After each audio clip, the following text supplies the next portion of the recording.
all the higher prices? With me now, business leaders directly impacted by Trump's sweeping gambit.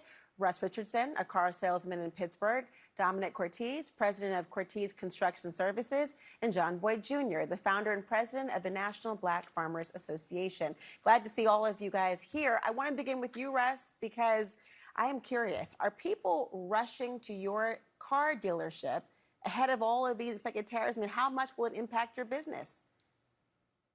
Yeah, absolutely. And not just at my dealership, but I'm well connected in the automotive industry, and a lot of dealerships posted a record month, and a lot of that came in the last week of the month as these tariffs went from a maybe to almost a certainty that is about to happen. What is going to happen moving forward after the tariffs come out is really a wait and see type of thing. A lot of manufacturers have been hush hush on what they're going to do. To my knowledge, the only manufacturer that has come out and said what they're going to do is BMW, and they're going to price protect their dealers and consumers through May. Other than that, every manufacturer has not really said much.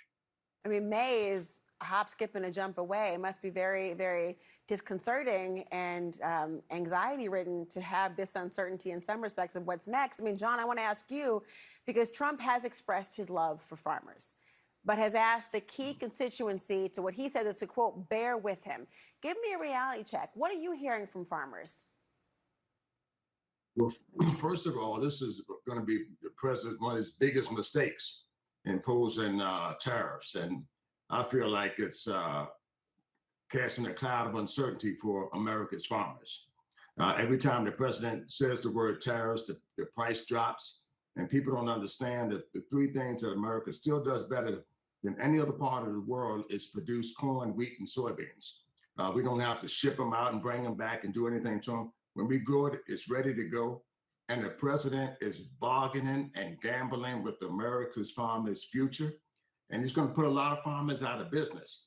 And I asked the question tonight, how American is that?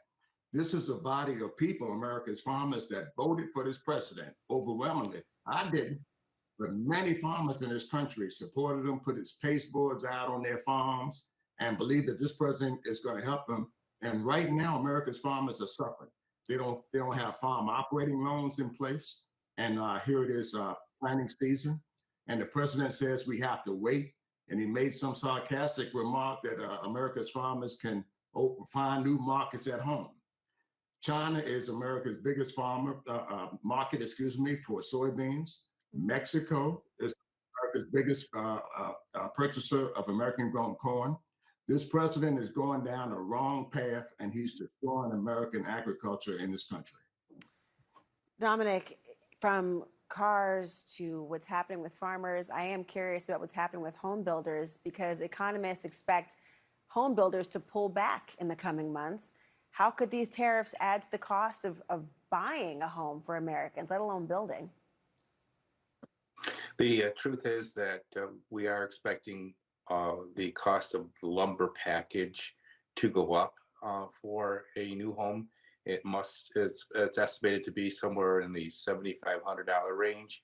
But I think there's some pain that'll be experienced here, and there may be some long-term gain in the fact that there really is a lot of domestic lumber that is produced that we don't buy domestically. We're relying on Canadian lumber, but we do have the capacity to produce lumber here to sustain our needs. And I think you might see a shift, Laura, to a more domestic lumber production. Well, that'd be quite promising to think about tapping into that inventory. Russ, let me go to you, because the president says he, quote, couldn't care less if auto tariffs raise car prices. What would you tell the president in response? Should he care? Yeah, I mean, there is some short-term pain that might be felt from this, but I do ultimately think that in the attempt to bring back manufacturing jobs to the United States, that is something beneficial to the U.S. You know, there will be, this burden will probably fall on the consumer. You know, some manufacturers might eat the cost, some dealerships might do what they can to make pricing not go up, but at the end of the day, consumers will be the ones who pay this in the short term. Nobody knows what the long-term outlook is on these tariffs, but I do know that bringing manufacturing jobs back Say that one more time, Laura. How much more would it cost for a car, you think? It really depends. A lot of people are estimating $5,000 to $10,000 on the Wow. average range. Some cars could go up $50,000. You look at a $250,000 Porsche.